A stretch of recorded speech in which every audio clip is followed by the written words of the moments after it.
aussi une quatrième personne qui est Lise Archibald. Elle est médecin sur le programme de substitution à la méthadone, autant au programme régulier qu'au programme à bas seuil. Malheureusement, elle ne pouvait pas venir avec nous aujourd'hui. Donc, ce qu'on a fait, c'est qu'on l'a interviewée et on a ajouté des extraits vidéo de ses commentaires au fil de la présentation. Pour ceux qui nous ont déjà vu présenter, en général, Nadine et moi, on dit beaucoup de niaiseries, on c'est moi. Vu qu'on est serré dans le temps, je vais essayer de me contenir un petit peu aujourd'hui. Ça fait qu'on va commencer. Ce qu'on va vous présenter aujourd'hui, pour le plan, je vais me placer ici pour mieux voir, le modèle et son fonctionnement du programme à bas seuil. Juste pour vous placer, à Québec, on a un programme régulier de substitution et on a aussi un programme à bas seuil dans la communauté.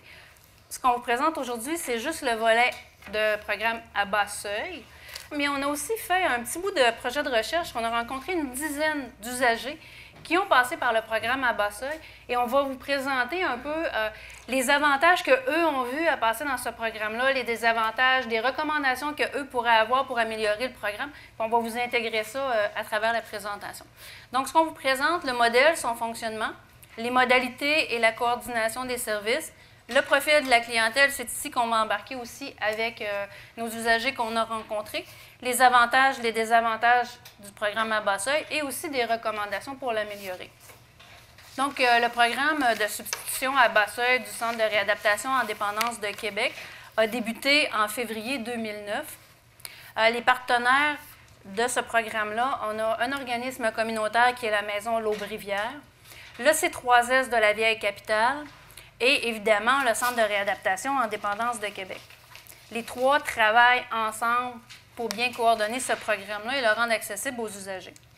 Les objectifs du programme à bas seuil sont de rejoindre les personnes qui ne se présentent pas dans les services spécialisés pour leurs problèmes de consommation d'opiacés. Donc, c'est vraiment cette clientèle-là qui est priorisée. C'est aussi d'offrir un programme de substitution à exigence très peu élevée qui est adapté à cette clientèle-là, qui a de la difficulté à rentrer dans nos petites boîtes qu'on a habituellement. Et aussi, par le programme à bas seuil, favoriser le passage de ces usagers-là vers les services réguliers de substitution. Donc, de passer d'un programme en communauté vers le programme régulier dans le CRD. Pour ce qui est de la prescription de méthadone, la méthadone, dans le programme de substitution à bas seuil, elle est prise une fois par jour par l'usager et à la pharmacie. Il n'y a pas de possibilité d'avoir des privilèges dans le cadre de ce programme-là. C'est toujours une dose à chaque jour qui est prise à la pharmacie. On ne peut pas l'apporter à la maison. La dose d'entrée au programme est très faible et elle est augmentée avec la persistance en traitement. Et l'objectif, c'est vraiment d'atteindre une dose qui va permettre à l'usager, une dose de méthadone qui va permettre à l'usager d'être confortable dans sa vie. Il y a différents cliniciens qui sont impliqués dans ce programme-là. Il y a 5 médecins qui vont en alternance une demi-journée par semaine dans l'organisme communautaire La Maison L'Aube-Rivière. Le rôle des médecins, c'est évidemment, pas que j'en oublie, évidemment, diagnostiquer la dépendance aux opioïdes, faire les prescriptions de méthadone et, dans bien des cas, référer les usagers vers d'autres services médicaux s'ils en ont besoin. Donc, d'assurer un lien. Pour le travailleur social, on en a un. Lui passe une journée semaine dans l'organisme communautaire.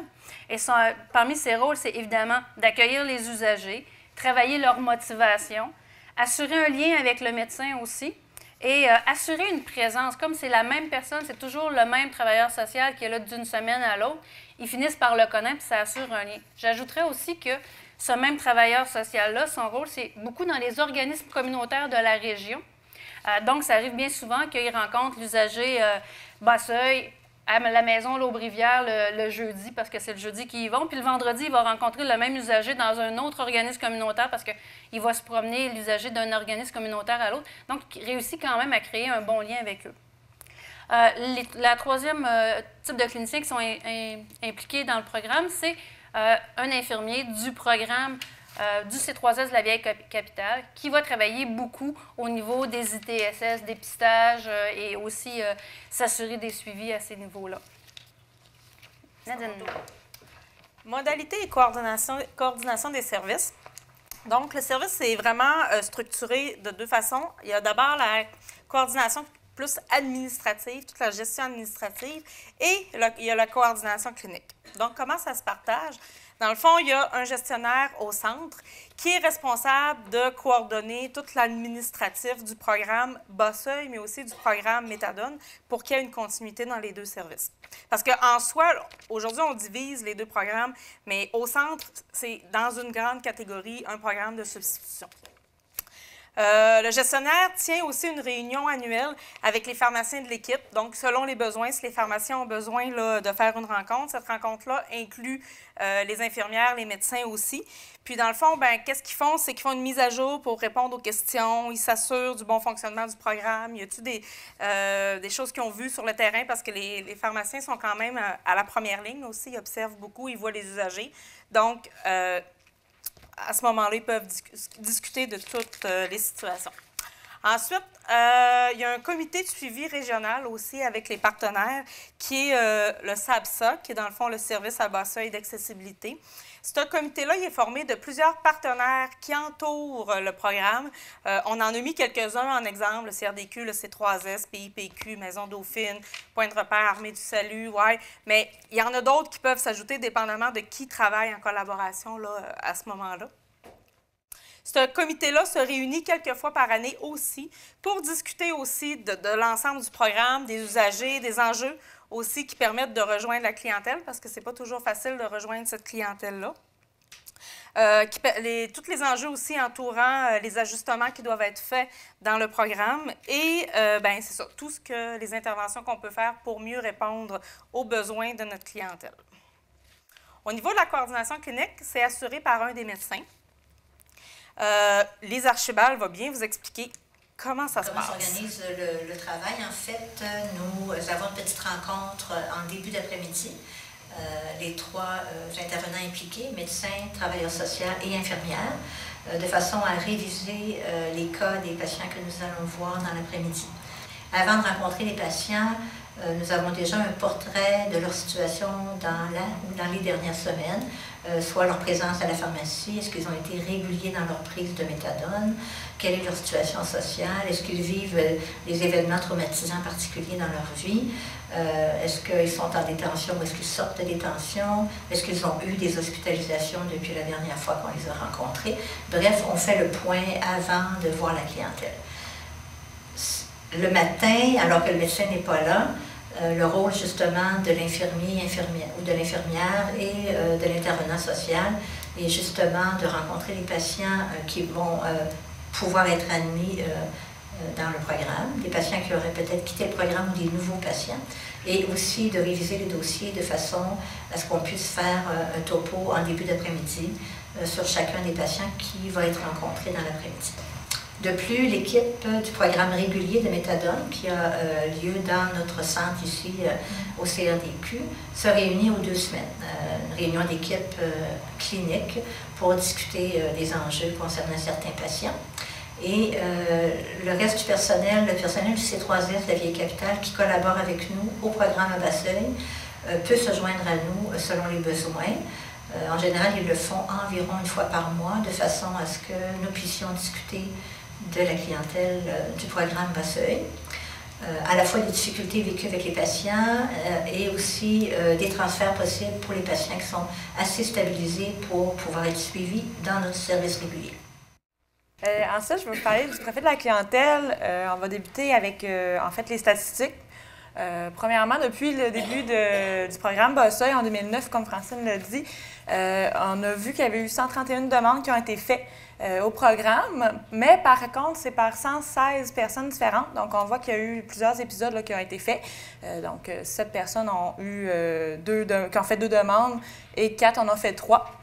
Puis, on a observé aussi que ça variait aussi à chaque année là, le nombre d'inscriptions. Donc, ça varie entre 14 et 37 là, par chaque année. Ensuite de ça, on a remarqué qu'il y a à peu près 50 de femmes, 50 d'hommes. Là, c'est assez semblable, là, 58 d'hommes et 41 Donc, c'est à peu près moitié-moitié hommes-femmes. La moyenne d'âge se trouve à être 35 ans. Donc, ça se joue entre 19 et 59 ans. La majorité, on le voit ici, là, dans le fond, entre 26 et 45, c'est vraiment beaucoup là-dedans. Il y a quasiment 70 de la clientèle qui se trouve à être dans cette catégorie d'âge-là. Pourquoi est-ce qu'ils ont quitté le programme? La bonne nouvelle, c'est que, dans le fond, ça répond un peu à un des objectifs du programme, c'est qu'ils transfèrent au programme régulier, à majorité, à 52 % Donc, c'est une excellente nouvelle, là, parce que l'objectif, c'est ça, c'est d'installer le programme dans un organisme communautaire pour les amener à être plus stable et qu'ils transfèrent dans le service au CRDQ. Donc, voilà. Puis aussi, il y a un 29 % qui abandonnent. Donc, ça, c'est l'autre partie là, des personnes qui décident de ne pas terminer le programme. Puis, par contre, les autres là, pourcentages, c'est assez faible. Là. Exclusion, il n'y en a pas beaucoup. Il y a 1 % en train de détention, hospitalisation, décès. Donc, c'est assez minime, là, le reste des départs, là, les autres. C'est ça, les autres motifs de fin. Ensuite, c'est ça, toujours parce que par rapport au motif de fin, là, le temps passé, en général, c'est autour d'1 an, c'est moins d'1 an.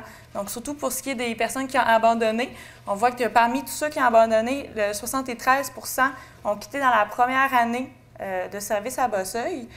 Et pour ce qui est des usagers qui ont transféré, c'est à peu près la même chose là, dans la première et dans la deuxième année. Donc, moins d'1 an, 45 % et de 1 an à 2 ans au service, c'est 41,7 %. Ce qu'on va vous présenter maintenant, là, je vous dérange juste 30 secondes, ce sera vraiment pas long. C'est vraiment à partir des discussions qu'on a eues, bien, on, c'est Claude, encore une fois, qu'elle a eues avec une dizaine d'usagers du programme à Bosseuil. Mais ces 10 personnes-là qu'on a rencontrées, c'est tous des gens qui sont passés au programme régulier. Donc, ils ont eu une étape où ils sont allés dans la communauté, mais maintenant, ils sont au programme régulier. C'est des entrevues semi-structurées qu'on a faites. Je vous laisse le blabla là, de comment on a tout procédé. 6 hommes, 4 femmes, âge moyen, 33 ans, de 24 à 46 ans. Donc, ça ressemble déjà quand même à ceux qu'on a eus parmi toute la clientèle globale. On a intégré à l'occasion des verbatims, des extraits des entrevues. On va se gérer avec l'horloge derrière. Si on a le temps, on vous les lit. On en a sélectionné qu'on voulait lire, mais ça se pourrait qu'on fasse juste vous les présenter. De toute façon, vous les avez dans les PowerPoint si vous voulez les lire par la suite. Fait que faites-vous-en pas avec ça. Ah, j'ai oublié. Oui, vas-y. Aussi parce que moi, j'aimais beaucoup Fanfreluche et Tinkerbell dans les contes de Walt Disney quand ça faisait Guinning, Guinning. Alors, je me suis permis de faire la voix du verbatim. OK. Qu'est-ce qui caractérise cette clientèle? Je trouvais ça le fun ce matin quand on a vu les vidéos des usagers parce que ce qu'on entendait des usagers, c'est ce qu'on a entendu dans ce projet de recherche-là. Je retrouvais vraiment ce qu'on a lu comme verbatim tout au long du projet. Donc, les caractéristiques, qu'est-ce qui se différencie des autres? C'est qu'ils ont un lourd passé de consommateurs. Qui entraînent plusieurs échecs dans leur vie, des échecs répétés. Notamment, entre autres, ils ont essayé à plusieurs reprises d'arrêter de consommer. Ils ont un entourage de consommateurs. Souvent, ils n'ont plus d'entourage, on va dire, régulier. C'est presque tous des amis de consommation qui ont autour d'eux. Une autre caractéristique aussi importante de cette clientèle-là, avant qu'ils viennent au programme, c'est que leur vie, tout le temps passé, en fait, de leur vie, sert à trouver de l'argent pour pouvoir consommer. Fait que ça, ils le disent tous à l'unanimité. Autre chose, évidemment, bien, ça prend de l'argent, ça prend beaucoup d'argent, ça coûte cher, ça entraîne des activités illégales pour pouvoir payer leur consommation. Vol, prostitution, beaucoup. C'est ça. Nos médecins ont ajouté, puis je vous dirais, les médecins ont ajouté ça, mais on l'a entendu aussi de nos usagers. Bien, souvent, c'est des personnes qui n'ont pas de domicile fixe. Pas de domicile fixe pour cette clientèle-là. C'est pas tant demeurer dans la rue, mais plutôt demeurer chez des amis, demeurer chez des amis de consommation, se promener d'une place à l'autre. Dans les refuges aussi. Ensuite, c'est une clientèle polytoxicomane, donc ils consomment plusieurs substances à la fois. Ils ont une santé précaire, une santé qui est détériorée par leurs années de consommation. Puis ils attendent souvent d'être très malades pour pouvoir consulter, ou plutôt pour décider d'aller consulter. Puis, bien évidemment, c'est une clientèle aussi qui est désorganisée, qui est instable, qui est désaffiliée. Effets spécifiques des opiacés qui nous ont nommés spécifiquement, c'est vraiment l'effet relaxant. Le bien-être physique, c'est une clientèle qui ne veut pas avoir mal, qui a beaucoup de douleurs souvent. Donc, ce bien-être-là est important et recherché prioritairement. Psychologique aussi, beaucoup. Diminution des effets des drogues stimulantes. Vas-y.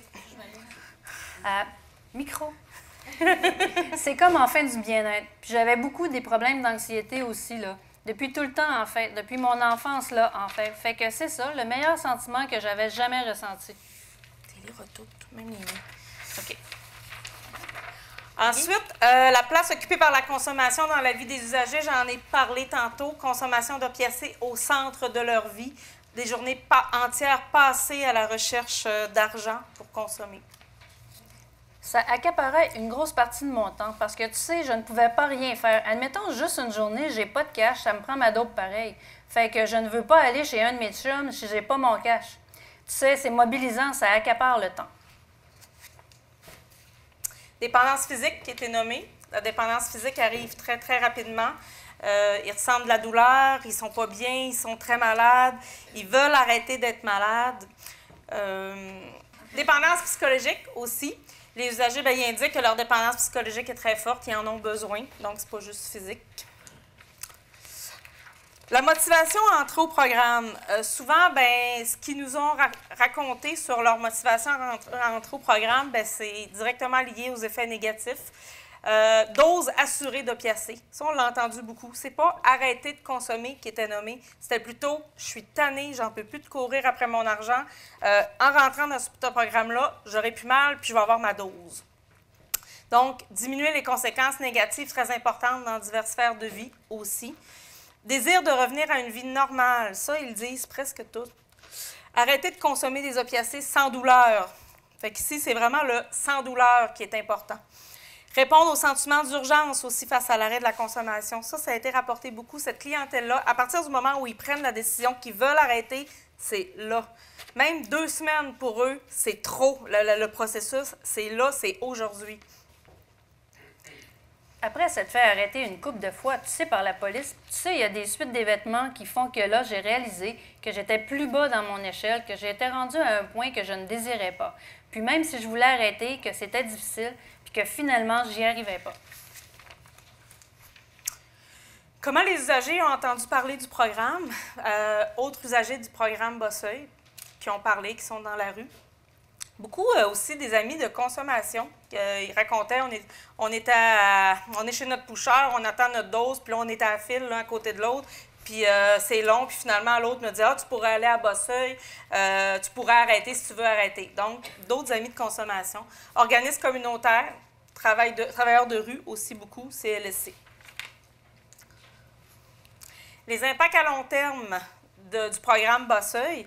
Retour à une vie simple. Ça aussi, ça a été nommé. Ils veulent pas des choses extraordinaires, ils veulent juste avoir une vie qui est très simple.